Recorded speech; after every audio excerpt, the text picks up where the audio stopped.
They kicked the single dad out of the hangar. Then the pilot whispered, "He owns this airport." They shoved him toward the hangar doors as if he didn't belong there.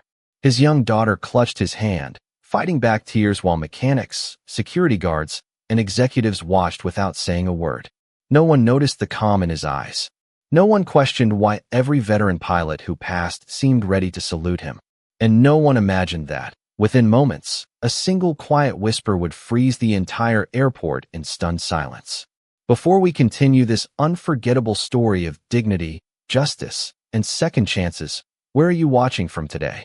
Let us know your city or country in the comments below. We love seeing friends from around the world join us on these journeys. And if you believe that true character is revealed not by wealth or status, but by kindness, quiet strength, and unwavering integrity, please take a moment to like this video, subscribe to the channel, and turn on the notification bell so you never miss another heartfelt story. Your support helps us continue bringing these unforgettable moments to life. Thank you for being here. Now, let's return to Jack Sullivan and discover why the man everyone threw out of the hangar was actually the one who owned the entire airport. "Throw him out," the airport operations manager said without even looking at the man's face, as though a faded work jacket and a little girl's hand were enough to tell an entire story. The words echoed through the executive hangar, just as the polished aluminum nose of a Gulfstream G700 shimmered beneath the bright Arizona morning sun. Mechanics paused beside their tool carts. Corporate guests carrying coffee glanced over with mild curiosity before returning to their conversations. A pair of security officers stepped forward, calm but firm, gesturing toward the wide hangar doors. Jack Sullivan never argued. He simply tightened his gentle grip around his 10-year-old daughter Lily's hand and offered the manager a quiet nod. Lily looked up at her father, confusion filling her blue eyes. "Daddy, we're not allowed to be here," she whispered. Jack smiled with the same calm expression that had carried him through harder days than this one. "Sometimes people make decisions before they know the whole story," he answered softly. His voice never rose above the distant hum of jet engines. It carried no anger, only patience. Around them, conversations resumed. A young executive in an expensive Navy suit shook his head. "Every event attracts someone trying to sneak in," he muttered to a colleague. Another woman glanced toward Lily with sympathy, but remained silent. No one wanted to question the authority of airport management during the unveiling ceremony for the newest business aircraft. High above, sunlight poured through the enormous glass panels lining the upper walls of the hangar, reflecting across polished concrete floors that smelled faintly of aviation fuel, fresh paint, machine oil, and brewed coffee from the hospitality tables arranged near the stage. Every few seconds, the distant roar of another departing aircraft rolled across the airfield like distant thunder before fading into the endless blue desert sky. Jack lowered himself slightly until he was eye level with Lily. "Remember what I always tell you?" he asked. She nodded slowly. "Respect people, even when they forget to respect you." Jack's smile grew warmer.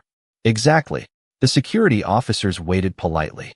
Neither appeared hostile, only uncomfortable. They had been given instructions, and like countless people before them, they followed the badge instead of their instincts. Jack thanked them before taking a single step toward the exit. That simple act puzzled one of the veteran mechanics watching from across the hangar. The older man frowned, almost recognizing the quiet confidence in Jack's posture. But before he could speak, the sound of approaching footsteps echoed across the concrete floor. Claire Morgan, the airport's chief demonstration pilot, had just entered from the flight operations corridor carrying a leather flight bag over one shoulder. She stopped for only a second. Her eyes followed the father walking away with his daughter. There was something strangely familiar about the man everyone seemed so eager to remove. She couldn't explain why, but years of flying had taught her to trust small details others ignored. As Jack reached the massive hangar doors without looking back even once, Claire found herself unable to take another step, because somewhere deep inside, a quiet feeling told her that everyone in the building had just made a very expensive mistake. Jack and Lily stepped into the warm morning sunlight beyond the hangar, and the heavy doors rolled shut behind them with a slow metallic rumble that seemed to seal away the laughter, assumptions, and hurried judgments left inside. Neither of them spoke for several moments. A gentle breeze carried the familiar scent of jet fuel mixed with desert air across the expansive tarmac, while aircraft taxied in the distance with quiet precision. Lily finally looked up at her father. "Are you sad?" she asked carefully. Jack glanced toward a row of airplanes lined beneath the endless blue Arizona sky before smiling softly. "No, sweetheart. I learned a long time ago that another person's opinion cannot decide who you are unless you let it." Lily thought about his answer while they continued walking along the marked pedestrian path that bordered the executive apron. She squeezed his hand a little tighter. "Mom used to say something like that." Jack's eyes rested on the horizon for a brief second. She did. The memory warmed him far more than the rising sun ever could. Behind them, inside the hangar, the unveiling ceremony continued as though nothing unusual had happened. Cameras flashed. Guests applauded politely while executives exchanged business cards and congratulated one another on another successful event. Yet Claire Morgan found herself unable to concentrate on the presentation. Her attention kept drifting toward the closed hangar doors where the father and daughter had disappeared only moments earlier. Something refused to settle in her mind. It was not guilt. It was recognition waiting for a name. During 20 years in aviation, she had learned that instincts often noticed details long before logic caught up. She quietly excused herself from a conversation with a visiting manufacturer and walked toward the maintenance control office overlooking the hangar floor. As she passed several technicians, she noticed something unexpected. An older mechanic named Frank had stopped working altogether. His wrench remained suspended in one hand as he stared toward the doors with a troubled expression. Claire slowed her pace. "Everything all right, Frank?" she asked. The gray-haired mechanic hesitated before answering. "Maybe." His eyes never left the entrance. "That man, I feel like I should know him." Claire studied his face. "From where?" Frank rubbed his forehead. "I cannot remember. It is driving me crazy." Before Claire could respond, the operations manager entered the office laughing with two executives. "Problem solved," he announced confidently. "We cannot have random visitors wandering through a secure hangar during a corporate event." Several people nodded without questioning him. Claire remained silent, but something about the word random bothered her. She replayed the scene again inside her mind. The father's calm smile. The little girl's complete trust. The way he had thanked the security officers instead of criticizing them. None of it matched someone trying to sneak into a restricted facility. Outside, Jack and Lily reached a quiet observation area overlooking runway 27. They stopped beside a weathered wooden bench where generations of aviation enthusiasts had watched airplanes take flight. Lily climbed onto the seat and rested her elbows on the railing. A sleek business jet accelerated down the runway before lifting gracefully into the bright morning sky. She watched it disappear into the distance. "Daddy," she whispered, "do you ever wish people knew who you really are?" Jack looked at the climbing aircraft until it became nothing more than a silver speck against the sunlit horizon. His answer came slowly, almost like a quiet prayer carried on the wind. The right people always find out eventually. They just need time to see with their hearts instead of their eyes. Claire remained standing outside the maintenance control office long after the conversation had ended. The polished windows overlooked the executive ramp where sunlight reflected from rows of immaculate aircraft waiting for their next departure. Every few moments another turbine whined to life, sending gentle vibrations through the concrete floor beneath her feet. Usually those familiar sounds settled her thoughts. Today they only sharpened them. She replayed every second of the encounter in her mind. The father had not argued. He had not pleaded. He had thanked security before quietly leaving. And somehow that simple act refused to fit the picture everyone else seemed willing to accept. She walked toward the flight operations center where electronic monitors displayed arrival schedules, maintenance records, and aircraft assignments. As she crossed the hallway, a young line technician hurried past carrying a headset. He stopped abruptly when he noticed Claire. "Captain Morgan," he said politely. "Did the ceremony start already?" Claire nodded. "A few minutes ago." The technician glanced toward the hangar entrance before lowering his voice.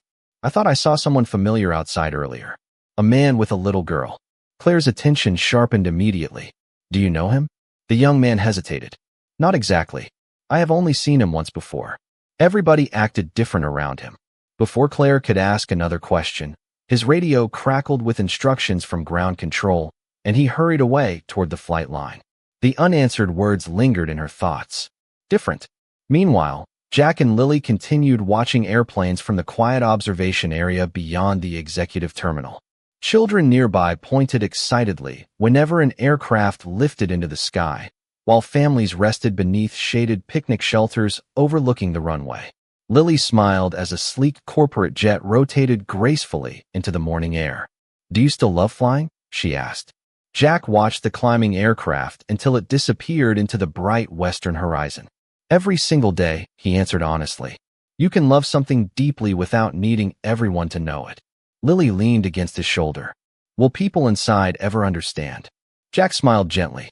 "Truth has its own schedule." Back inside the operations building, Claire entered the digital records room searching for nothing in particular, only hoping that the uneasy feeling inside her would finally make sense. A dispatcher greeted her with a friendly smile before returning to his keyboard.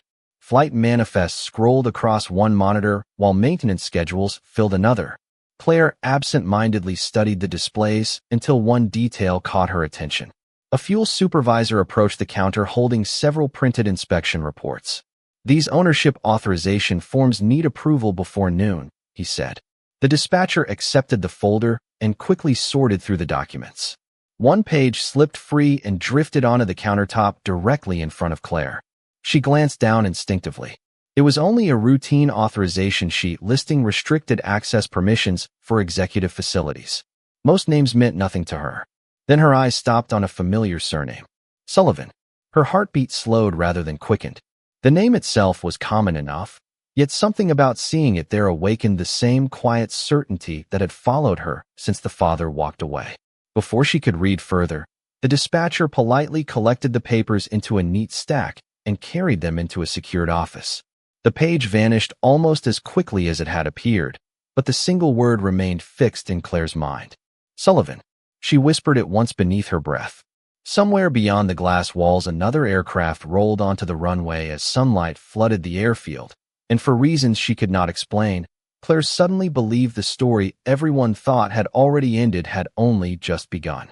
The morning ceremony gathered even more momentum as another sleek business jet approached from the west, its landing lights glimmering against the cloudless Arizona sky. Inside the executive hangar, guests drifted toward the observation windows, eager to watch the arrival before the ribbon cutting resumed. The operations manager straightened his jacket with obvious satisfaction, convinced the earlier interruption had already been forgotten. "Everything is back on schedule," he told a group of investors with a confident smile. They nodded in agreement, unaware that several employees were no longer paying attention to the event itself. Frank, the veteran mechanic, quietly set down his tools for the second time that morning. The name Sullivan refused to leave his thoughts. Across the maintenance bay, another technician glanced toward the observation area outside the terminal where Jack and Lily still stood watching airplanes with peaceful admiration instead of resentment. "Does that family look upset to you?" he asked softly. Frank slowly shook his head. "No, that is what troubles me." Outside, Lily counted each departing aircraft as they lifted gracefully into the bright desert air. "That is 7, she said proudly. Jack smiled. "You have not missed one yet." She looked at him with innocent curiosity. "Would it have been easier if you had told them who you were?" Jack rested both hands on the wooden railing overlooking the runway. Sometimes the easiest path teaches the smallest lesson. Lily thought quietly about those words while a warm breeze carried the distant sound of spinning turbines across the observation deck. Nearby visitors laughed, took photographs, and pointed toward the arriving aircraft without realizing they stood only a few yards from the man connected to nearly every airplane operating on the field. Back inside the operations building, Claire could no longer ignore the growing feeling that something important had escaped everyone's attention. She walked directly into the airport administration office where electronic displays tracked everything from runway lighting inspections to aircraft parking assignments. A receptionist greeted her warmly before returning to a ringing telephone. Claire approached the dispatch supervisor. "Could you help me with something?" she asked. "I am trying to remember a person I met earlier." The supervisor smiled politely. "Do you have a name?" Claire paused only briefly. "Sullivan." The supervisor looked thoughtful before turning toward his computer. "There are several employees with that last name in the system. He began scrolling through the database while Claire waited patiently. Before he could continue, the operations manager entered the office carrying event schedules beneath one arm. "We still have media interviews in 20 minutes, he reminded everyone. "Please keep the administrative system clear until the ceremony is over." The supervisor immediately closed the search window without another word. Claire thanked him anyway, but the interruption only deepened her curiosity. As she stepped back into the corridor, she noticed a framed photograph hanging beside the conference room entrance. It showed the airport during its grand reopening years earlier, surrounded by local leaders, pilots, firefighters, mechanics, and community volunteers. Claire slowed her pace. The photograph had been there for years, yet today one familiar face near the center seemed strangely impossible to ignore. The man looked younger, dressed in a simple button-down shirt instead of a worn work jacket, but the calm eyes and gentle smile were unmistakable.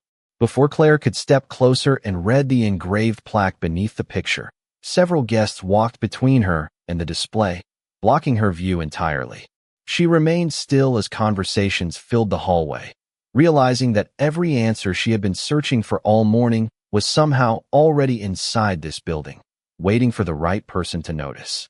Claire waited until the hallway cleared before stepping back toward the framed photograph. Morning light poured through the tall windows, casting long reflections across the polished floor as the distant sound of another aircraft settling onto the runway echoed through the terminal. She leaned closer, studying the faces one by one. Airport commissioners, community leaders, veteran mechanics, pilots, firefighters. Then her eyes stopped at the quiet man standing near the center of the group. He looked younger by several years, dressed in a simple blue shirt with his sleeves rolled up, smiling with the same calm expression she had seen only an hour earlier. Before she could read the engraved plaque beneath the frame, a member of the media team called her name from across the lobby. "Captain Morgan, the television crew is ready for your interview." Claire glanced back at the photograph one last time. "I will be there in a minute," she answered politely. As the reporter adjusted cameras near the ceremonial stage, Claire excused herself for a brief stop inside the flight operations office. She walked directly toward a secure workstation used by senior pilots to review aircraft assignments and facility information. After entering her credentials, she opened the airport operations directory, intending only to satisfy the quiet question that refused to leave her mind. She searched a single word: Sullivan. The system immediately displayed several routine employee records, but one entry appeared above all the others, highlighted with administrative privileges that only executive leadership possessed. Claire frowned slightly and clicked the profile. The page opened almost instantly. A simple portrait appeared in the corner of the screen. It was the same man who had walked away with his daughter without raising his voice. Beneath the photograph were only a few understated lines. Jack Sullivan, founder and principal owner. Executive authorization, level 1. Full facility access. Airport Holdings Board Chairman. Claire stared silently at the screen while every conversation around her seemed to disappear beneath the steady hum of computers and distant aircraft engines. There was no dramatic announcement, no flashing warning, just quiet facts waiting patiently for someone willing to read them. She slowly leaned back in her chair, almost unable to believe how easily the truth had been overlooked. At that exact moment, the operations manager entered carrying another stack of schedules. "Captain Morgan," he said cheerfully, unaware of what she had just discovered. "The arriving demonstration crew is asking for final clearance." Claire looked from the monitor to the manager. Her expression remained composed, but her voice softened noticeably. "Can you come here for a second?" He walked over with casual confidence. "What is it?" Claire turned the monitor slightly toward him without saying another word. He glanced at the screen for only an instant before the color drained from his face. His eyes moved from the photograph to the authorization level, then back to the name. His confident smile disappeared completely. Neither of them spoke. For several seconds, around them, office phones continued ringing, printers continued humming, and employees continued preparing for the ceremony, unaware that everything had just changed. Finally, the manager swallowed quietly. "That cannot be right," he whispered, though he already knew the system had never been wrong before. Claire kept her eyes on the screen before answering in a calm voice that carried no anger, only quiet certainty. "It is right." She closed the profile, picked up her flight bag, and turned toward the hangar doors. We need to find Jack Sullivan. Right now. Claire and the operations manager hurried through the executive corridor without exchanging another word. The confidence that had filled the building only minutes earlier had quietly dissolved into uncertainty. Every polished floor reflected hurried footsteps. Every passing employee sensed something had changed, even if no one yet understood what it was. Outside the floor-to-ceiling windows, another business jet taxied toward the terminal while sunlight glimmered across its wings like liquid gold. The familiar sounds of spinning turbines and distant ground vehicles continued as always, yet the atmosphere inside the airport had become strangely still. The manager finally broke the silence. "Why would he come here dressed like that?" he asked, almost speaking to himself. Claire answered without slowing her pace. "Maybe because he wanted to be treated like everyone else." Those simple words landed heavier than either of them expected. As they entered the executive hangar, conversations continued around display aircraft and hospitality tables, but several mechanics immediately noticed the urgency in Claire's expression. Frank looked up from his toolbox. "Captain," he called. Claire stopped beside him. "Have you seen the gentleman who left with his daughter?" Frank nodded toward the observation area beyond the terminal. "They walked toward the runway overlook about 15 minutes ago." The manager immediately turned to leave, but Frank gently cleared his throat. "Sir." The manager paused. "Yes." The older mechanic removed his cap respectfully. "If that really is Mr. Sullivan, you should probably slow down before you speak." The manager looked puzzled. Frank continued quietly. "People who need everyone to know they are important usually tell you first. The ones who never mention it are often carrying something much bigger than a title." For the first time that morning, the manager had no reply. Claire simply nodded to Frank before continuing outside. A warm breeze greeted them as they crossed the paved walkway leading toward the observation deck. Families continued watching aircraft arrive and depart, completely unaware that two senior airport officials were searching for the quiet father, sitting only a short distance away. Jack remained on the weathered wooden bench beside Lily.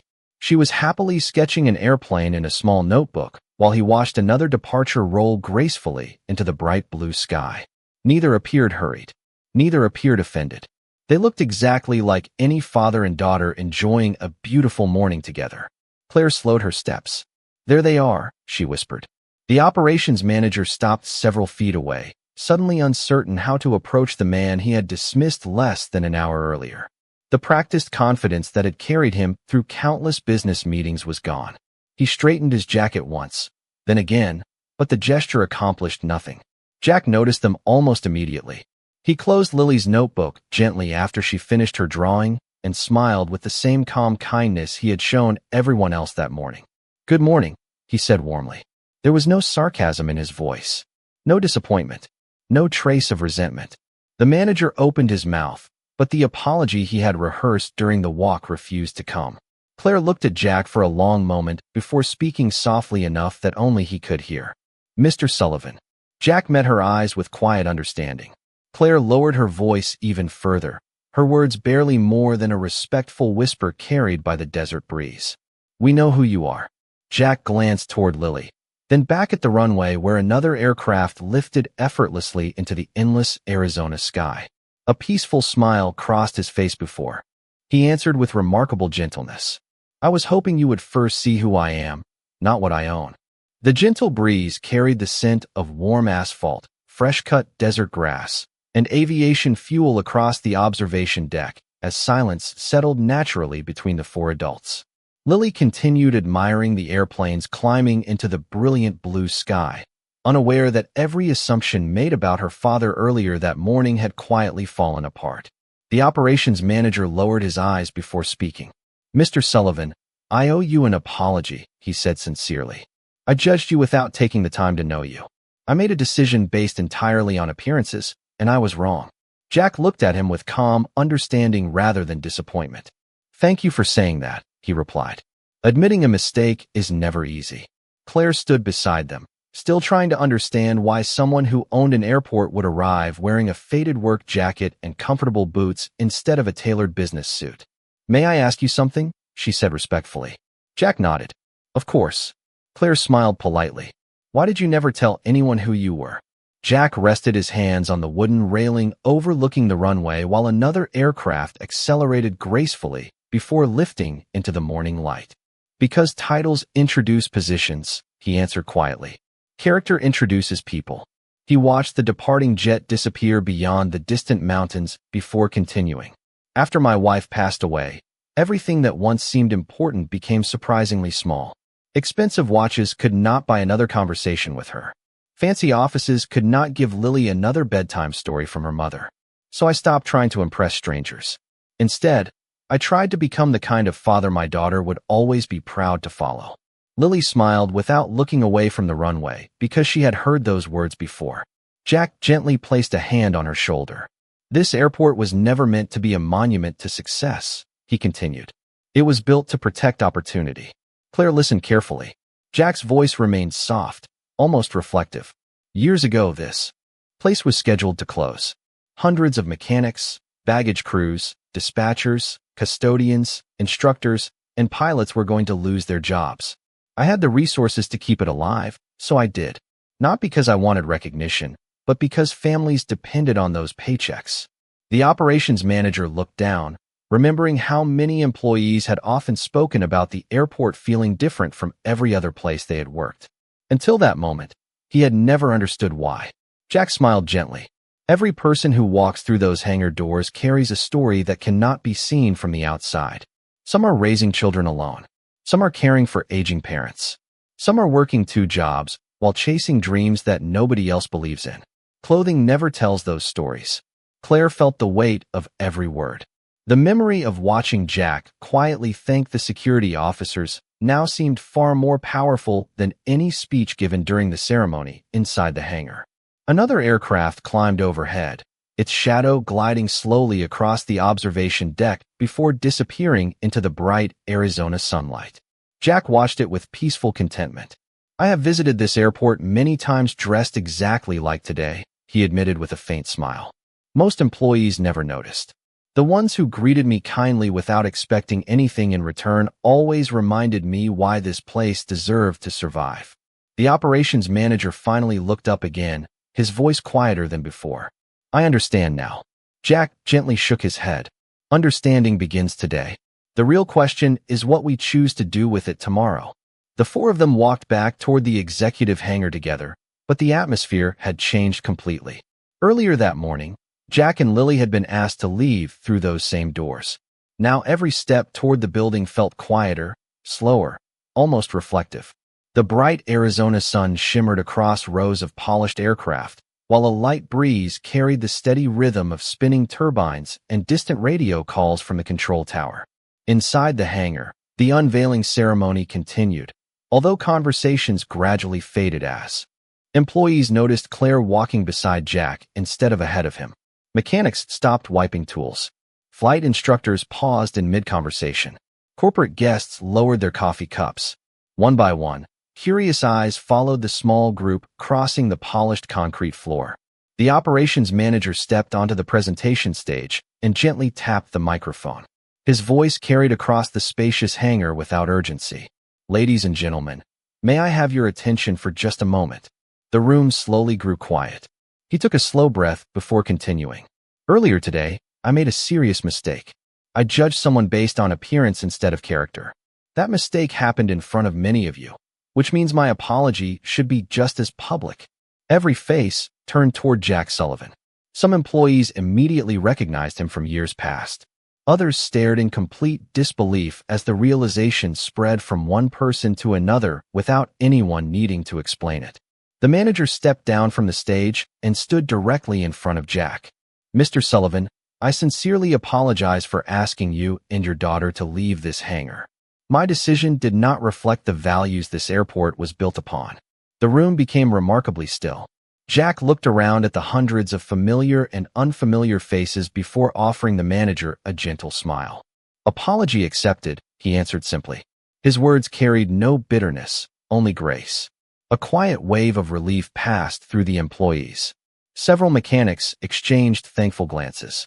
Frank removed his cap once again, not because of Jack's title, but because of the dignity with which he had handled every moment. Claire watched the entire scene with deep admiration. She realized that the most powerful person in the room had spoken the fewest words all morning. Jack looked toward the gathered staff instead of the executives. "May I say something?" he asked. The manager immediately nodded and handed him the microphone. Jack held it for only a moment before speaking in the same calm voice everyone had heard outside. "This airport has never belonged to one person. It belongs to every family that arrives before sunrise to prepare an aircraft, every custodian who keeps these halls clean, every instructor who teaches a student to fly safely, every dispatcher who solves problems before anyone notices them, and every employee who treats strangers with kindness even when nobody is watching." He paused as his eyes rested on Lily, who smiled proudly beside him. Today was not about embarrassment. It was about a reminder. Every person walking through these doors deserves to be greeted first with respect. We cannot always recognize someone's position, but we can always choose our attitude. The silence that followed felt warmer than applause. Then, without anyone signaling for it, people throughout the hangar began clapping. It started with Frank, then the mechanics beside him, then the pilots, the office staff, the executives, and finally every guest in attendance. The applause was not for the owner of an airport. It was for a father who had quietly demonstrated that genuine leadership begins with humility, forgiveness, and the courage to see the worth in people long before their titles are ever discovered. The applause slowly faded, but the feeling it left behind lingered throughout the hangar like the final echo of a beautiful song. No one rushed back to the ceremony. No one hurried toward the buffet tables or the waiting television cameras. For a few rare moments, titles disappeared, schedules became unimportant, and every person in the building simply stood together, reflecting on what they had witnessed. Jack returned the microphone with the same quiet smile that had never left his face all morning. He reached for Lily's hand, and together they began walking toward the large glass doors overlooking the runway. Claire caught up with them before they reached the exit. "Mr. Sullivan," she said warmly, "there is one more thing I would like to ask." Jack stopped and turned. "Go ahead." Claire smiled. "Would you allow me to give you and Lily a private tour of the newest aircraft after the event is over?" Lily's eyes grew wide with excitement, but she looked first at her father before saying anything. Jack laughed softly. "I believe someone beside me would enjoy that very much." Lily nodded enthusiastically, trying not to smile too broadly. "Thank you," she said politely. Claire smiled back. "It would be my honor." As they stepped outside once again, another sleek business jet rolled gracefully down the runway before lifting into the brilliant Arizona sky. Its engines filled the air with a deep, familiar sound that seemed less like noise and more like possibility.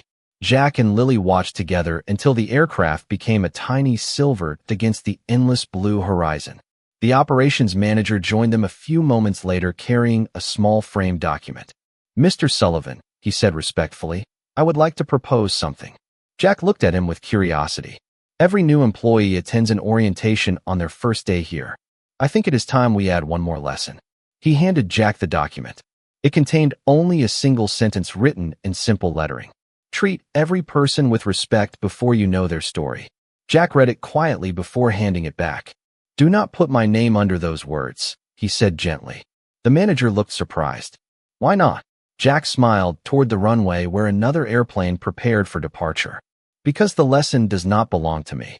It belongs to everyone who chooses to live it." Frank, standing nearby with several mechanics, heard those words and quietly nodded. Claire did the same. None of them would forget this morning, not because they had discovered who owned the airport, but because they had been reminded what genuine leadership looked like. It was not announced through expensive suits, reserved parking spaces, or impressive titles. It appeared in patience instead of pride, forgiveness instead of revenge, and kindness offered even when kindness had not first been received. As the afternoon sun bathed the airport in warm golden light, families continued arriving, airplanes continued departing, and employees returned to work carrying something far more valuable than another successful event. They carried a new way of seeing the people around them. Jack squeezed Lily's hand as they walked toward the observation deck one last time. She looked up at him and smiled. "Daddy," she said softly, "today everybody finally saw you." Jack looked across the runway where another aircraft rose steadily into the open sky. "Maybe," he answered with peaceful gratitude. But the best part is that today they also learned how to see each other. And in that quiet moment, as another airplane disappeared beyond the horizon, the airport seemed larger than buildings, runways, or airplanes. It had become a place where dignity found its voice through silence, where grace answered judgment without anger, and where one ordinary father reminded an entire community that the greatest measure of a person is never what they own, but how they choose to treat others when no one believes they are important.